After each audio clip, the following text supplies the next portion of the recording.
Assalamualaikum warahmatullahi wabarakatuh. Alhamdulillah kita masih diberi nikmat sehat sehingga masih bisa melakukan aktivitas sehari-hari kita. Oke, pada mata kuliah perancangan sistem elektronika yang kedua ini kita akan membahas tentang pengenalan sistem embedded menggunakan VHDL FPGA. Pada pengenalan sistem embedded ini kita akan belajar mengenai 3 hal, yaitu yang pertama adalah pengenalan dan konsep dasar FPGA. Di dalam pengenalan dan konsep dasar FPGA ini kita akan belajar mengenai sejarah dari FPGA. Kita juga akan belajar apa sih FPGA itu.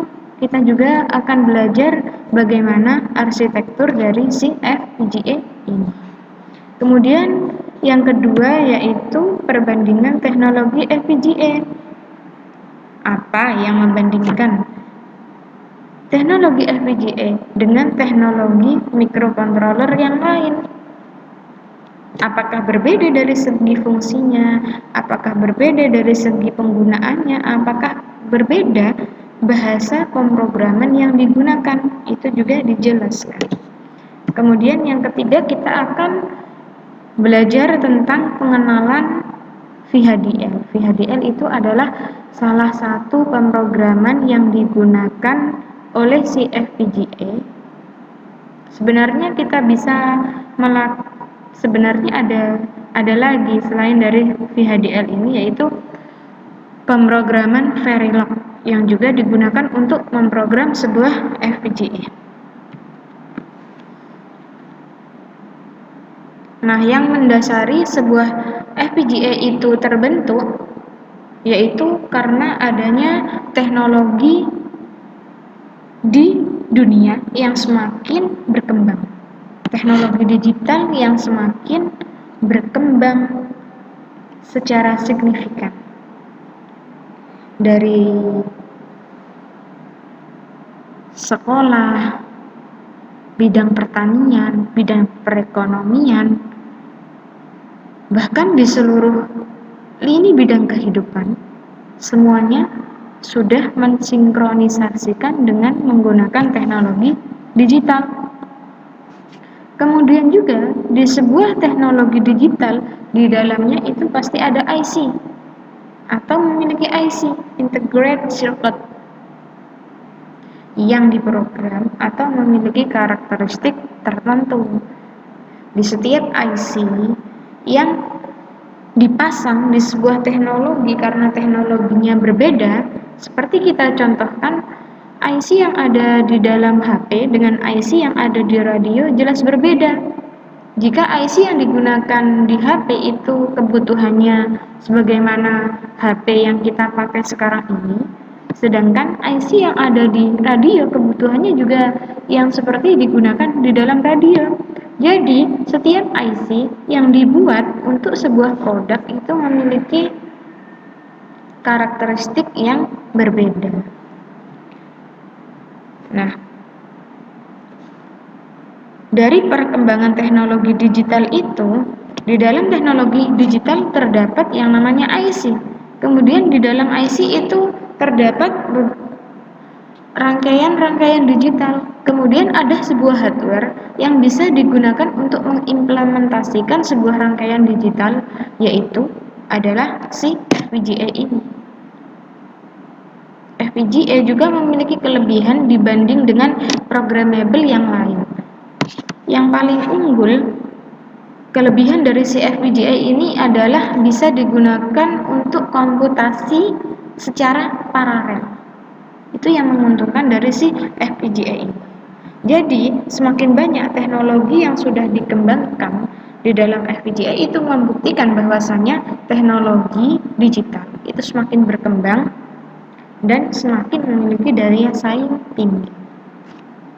Sebenarnya di sekolah atau di kampus itu sudah banyak yang sering mempelajari teknologi FPGA ataupun melakukan penelitian-penelitian dengan menggunakan FPGA, tetapi tidak se-viral menggunakan microcontroller Arduino. Ini dikarenakan apa? Dikarenakan kalau kita langsung membeli FPGA yang lumayan bagus, itu harganya juga akan lumayan bagus. Akan tetapi kalau dibandingkan dengan fungsi yang bisa digunakan, FPGA tetap lebih unggul. Karena apa? Karena FPGA itu mampu mengolah data lebih presisi dibandingkan dengan microcontroller yang lain. FPGA sudah dikembangkan cukup lama ya, yaitu pada tahun 1984 oleh sebuah perusahaan siling yang berbasis di Sanjus. Nah, ini adalah perusahaan yang pertama dan mengungguli pasaran pembuatan FPGA. Sebenarnya ada juga perusahaan-perusahaan lain seperti Altera, Lattice, dan QuickLogic, akan tetapi yang mampu memenuhi pasar dari FPGA ini adalah Siling dan kemudian disusun oleh perusahaan Altera. Kemudian baru perusahaan kecil-kecil seperti Lattice dan QuickLogic. Ini beberapa gambaran dari teknologi FPGA yang dibuat atau diproduksi oleh perusahaan yang berbeda. Ini yang Siling dengan nama Siling Spartan. Ini harganya kalau yang paling murah bisa sekitar 500 sampai 800. Kalau yang Altera, dari perusahaan Altera ini lebih murah lagi ya, di bawah 500 kayaknya. Kemudian ini model FPGA yang diproduksi oleh perusahaan QuickLogic. Nah, kemudian apa sendiri itu FPGA? Secara umum FPGA adalah hardware yang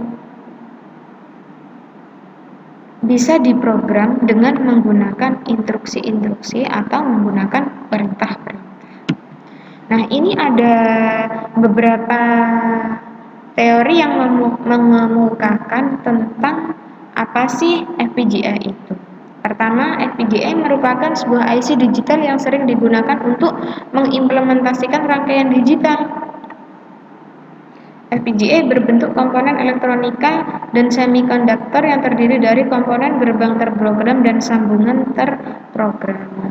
Ini memberikan pengertian bahwasanya FPGA itu di dalamnya IC digital ya. Berarti di dalamnya sudah terdapat berjuta-juta transistor, resistor juga, yang di dalamnya itu sudah tersusun juga gerbang logika yang kesemuanya itu terkoneksi secara komplit. Tidak berdiri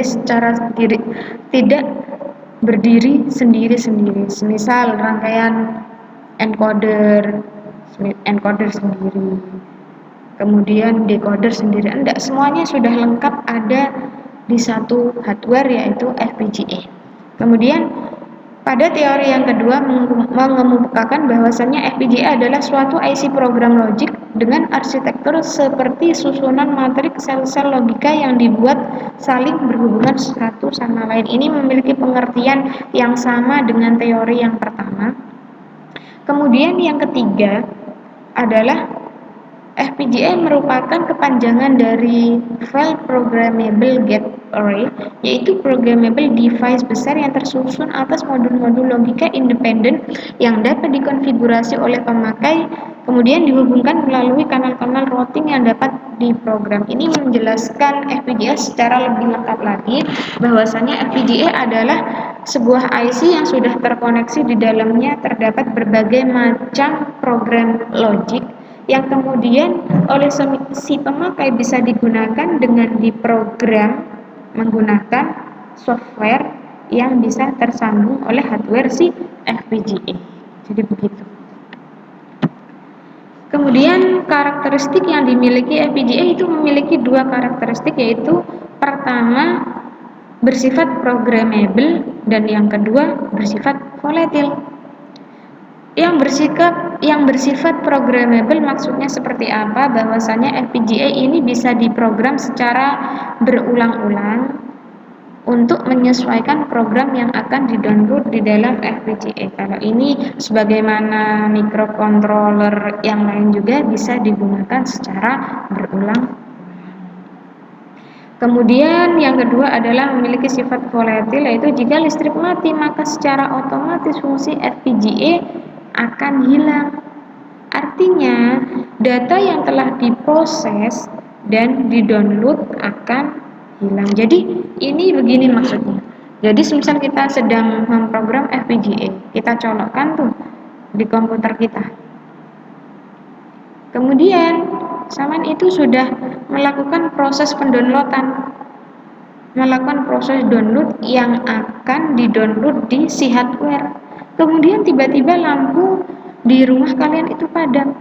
Ketika sedang terjadi proses pendownloadan dari software ke hardware FPGA, kemudian ada lampu padam, maka hasil yang sudah di-download tadi itu akan hilang, datanya itu akan hilang. Jadi harus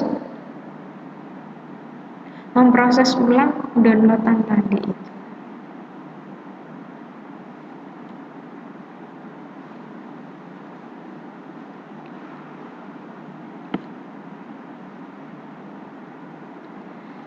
Kemudian mengapa sih kita harus menggunakan si FPGA?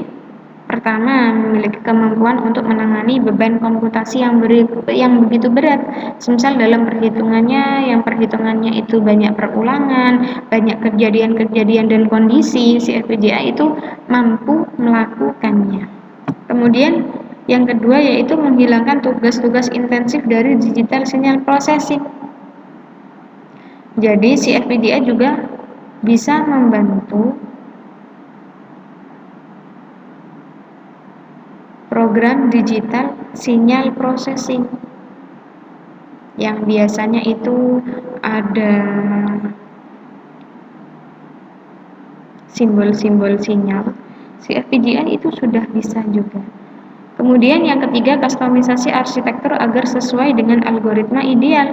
Ini maksudnya apa? Di dalam FPGA kita itu boleh dan bisa mengatur ulang pemrograman yang kita maksud, yaitu semisal kita mau membuat rangkaian decoder, kita susun gerbang logikanya,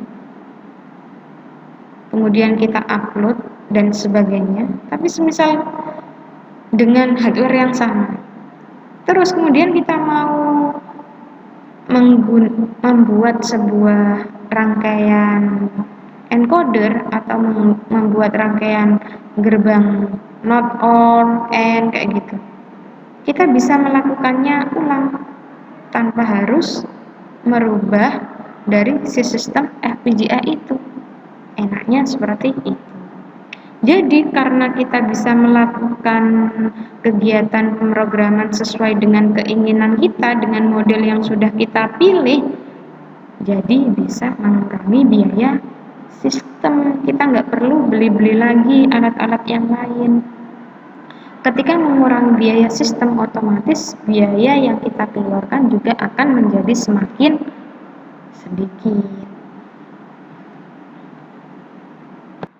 Nah, teknologi FPGA itu juga berawal dari memori yang terdahulunya sudah ada PROM, EEPROM, Flash, dan SRAM. PROM itu seperti apa? Yaitu digunakan untuk sebuah penyimpanan di suatu, kalau kita contohkan seperti komputer, berarti penyimpanan yang sudah permanen, programmable read-only memory, dan tidak bisa dihapus kembali.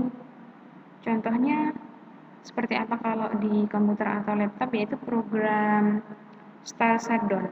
Itu kan pasti sudah ada dan tidak bisa dihapus seperti itu. Kalau EEPROM atau erasable programmable read-only memory, jadi ini selain bisa digunakan untuk memorinya dibaca, memorinya itu juga bisa dihapus, bisa disimpan juga bisa dihapus. Ini berarti generasinya lebih bagus lagi daripada PROM. Kalau PROM tidak bisa dihapus, kalau EPROM masih bisa dihapus. Akan tetapi jika kita menghapus program yang udah disimpan secara EPROM ini, itu penghapusannya secara keseluruhan. Dan cara menghapusnya juga harus menggunakan sinar ultraviolet. Kemudian teknologinya dilanjutkan oleh EEPROM. Ini memiliki kapasitas yang lebih bagus lagi dibanding dengan EEPROM, yaitu Electrically Erasable Programmable Read-Only Memory. Nah, ini udah bisa dihapus si program yang udah disimpan secara elektrik itu, dan juga bisa dihapus secara elektrik juga. Kalau EEPROM penghapusannya yaitu secara keseluruhan, tapi kalau EEPROM ini sudah bisa dihapus secara blok-blok, atau kalau kita menyimpan file berarti kita bisa hapus file-file yang kita pilih, itu bisa kita hapus. Tidak seperti EEPROM yang penghapusannya sekali hapus kayak gitu, sekali hapus, dan itu untuk keseluruhan program. Dari EEPROM muncullah Flash. Apa pembedanya Flash dengan EEPROM? Memiliki kemampuan sama, cuma Flash ini lebih cepat lagi digunakannya. Misal kita menghapus program, lebih cepat lagi penghapusannya. Makanya kalau Flash ini disebut dengan memori kilat. Yang selanjutnya adalah SRAM, Static Random Access Memory. SRAM ini lebih cepat lagi dibanding dengan Flash. Kemudian SRAM ini tanpa perlu direfresh karena IC yang terkandung di dalamnya itu adalah transistor tanpa kapasitor, sehingga tidak akan ada daya yang bocor. Kemudian lagi, kecepatannya dari SRAM ini sudah sangat cepat, yaitu berkisar 2 nanodetik atau kurang dari 2 nanodetik. Cepat sekali berarti. Selanjutnya mengenai arsitektur FPGA, yaitu ada konfigurasi logic block atau CLB, ada untuk input output blocks atau IOB, kemudian ada programmable switch matrix atau PSM. Untuk lebih jelasnya ada penggambarannya seperti berikut ini. Ini arsitektur dari FPGA. Ada IOB. IOB ini maksudnya apa? Yaitu kaki-kaki yang bisa digunakan untuk input output dari si FPGA. Kemudian PSM, programmable switch matrix. Nah, di sini ini terdapat susunan matrik-matrik yang sangat banyak. Kemudian si matrik yang sangat banyak itu kemudian ada si CLB, konfigurasi logic block. Ini yang digunakan untuk mengkonfigurasi setiap blok-blok yang ada di sini. Kemudian untuk yang ini adalah kaki-kaki dari FPGA. Kemudian bagaimana sih flowchart dari pemrograman FPGA ini? Pertama, kita harus mendesain. Kita bisa menggunakan skematik, berarti kita bisa membuat skema, atau kita bisa menggunakan HDL. HDL tadi itu ada dua, ada VHDL dan kemudian ada Verilog. Kemudian disimulasikan benar apa enggak, habis itu disintetiskan sampai tahap implementasi. Tapi ini belum sampai ke tahap pendownloadan ke program. Kemudian ada tahap timing simulation, nanti dijelaskan satu persatu. Kemudian yang terakhir adalah proses downloading, kayak gitu. Ini flowchartnya dari kita mendesain sampai mendownload sebuah program yang menggunakan FPGA. Nah, ini desain entry-nya. User melalui proses perancangan rangkaian logika yang akan diimplementasikan dalam programmable logic device. Ini dikerjakan dalam dua cara, yaitu text entry. User harus memahami bahasa pemrograman HDL. Nah, di dalam HDL ini ada VHDL, atau kita bisa memilih VHDL atau memilih Verilog. Nah, ini ya sama dengan pemrograman kayak di Arduino atau bahasa C. Ada variabelnya, ada seperti itunya kayak gitu. Ini ada entity, ada port, and, or kayak gitu. Hampir sama. Cuma penamaannya yang berbeda karena menggunakan bahasa yang berbeda.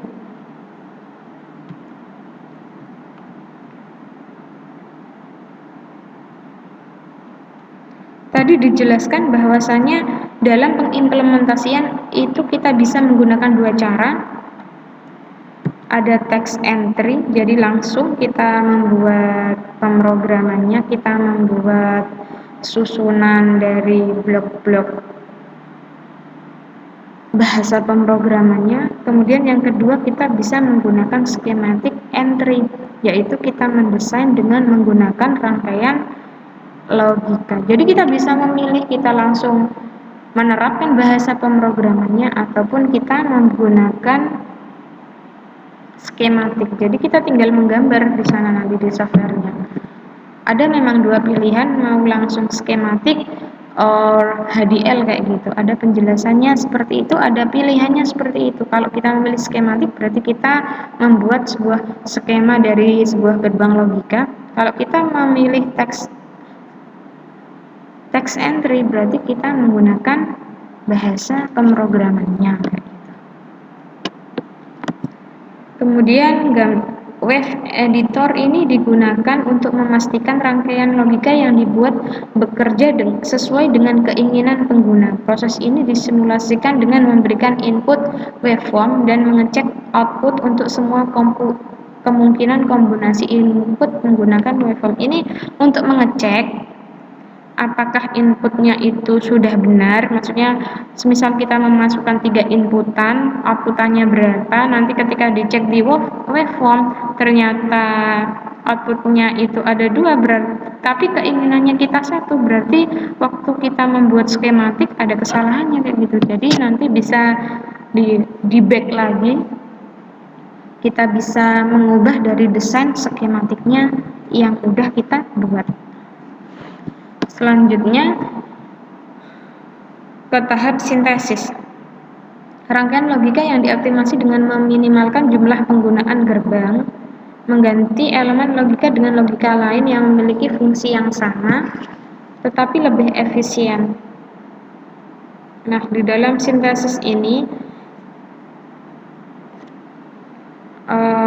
kalau bahasa gampangnya berarti lebih diperinci lagi, lebih digampangkan ketika kita harus menggunakan beberapa gerbang N, tapi kalau ternyata fungsinya itu sama, nah ini dioptimasi di sini. Kemudian hasil akhir dari proses sintesis adalah netlist. Maksudnya dari netlist adalah daftar koneksi yang mendeskripsikan komponen dan bagaimana komponen tersebut saling tersambung. Jadi di sini sudah menyambungkan berbagai rangkaian skematik yang sudah kita buat di tahap sintesis ini dideskripsikan. Jadi sudah softwarenya ya, bukan samen lagi. Jadi kita tinggal belajar cara mengkonfigurasikannya itu seperti apa. Jika kita salah konfigurasi, otomatis juga hasil sintetisnya juga akan salah. Nah, ini implementation sama timing implementation. Prosesnya meliputi ada mapping, perencanaan, kemudian peletakan, kemudian di routing, sehingga desain tersebut dapat diimplementasikan ke IC FPGA sesuai dengan arsitektur dan konfigurasi pin IC FPGA tersebut. Jadi benar-benar kalau kita menggunakan bahasa pemrograman yang kita menggunakan kita memilih text entry, berarti kita waktu peletakan bahasa pemrogramannya itu juga harus sesuai. Semisal kita mau di input A0 misalnya, tapi ternyata kok kita naruhnya di A1, jadi kayak gitu kan terjadi kesalahan. Jadi seperti itu, harus sangat diteliti lagi. Kemudian proses memverifikasi rangkaian bekerja dengan frekuensi yang diinginkan dan tidak ada permasalahan waktu lain yang akan berpengaruh pada sistem waktu keseluruhan. Tapi ini prosesnya juga nggak lama. Waktu proses dari tahap setelah sintesis itu ya, setelah disintesis ke implementation timing simulation itu nggak lama. Kemudian proses ini akan membuat bitstream yang mempresentasikan desain akhir dan siap dikirim ke target device. Nah, nanti di sana juga ada kayak tanda-tandanya. Semisal yang kita lakukan itu ternyata salah, maka akan ada notifnya berupa yang kita lakukan salah itu akan berwarna merah. Tapi kalau kita melakukannya sudah benar, maka akan ada notif berwarna hijau kayak gitu. Oke, jadi seperti itu yang saya sampaikan untuk pertemuan yang kedua ini. Pertemuan selanjutnya atau pertemuan ketiga kita akan membahas tentang perbedaan FPGA dengan microcontroller yang lain, dan juga kita akan belajar mengenal pemrograman VHDL. Oke, jika ada pertanyaan seputar FPGA dan secara FPGA ya lengkapnya, bisa kalian tanyakan di kolom komentar ataupun di classroom. Oke, assalamualaikum warahmatullahi wabarakatuh.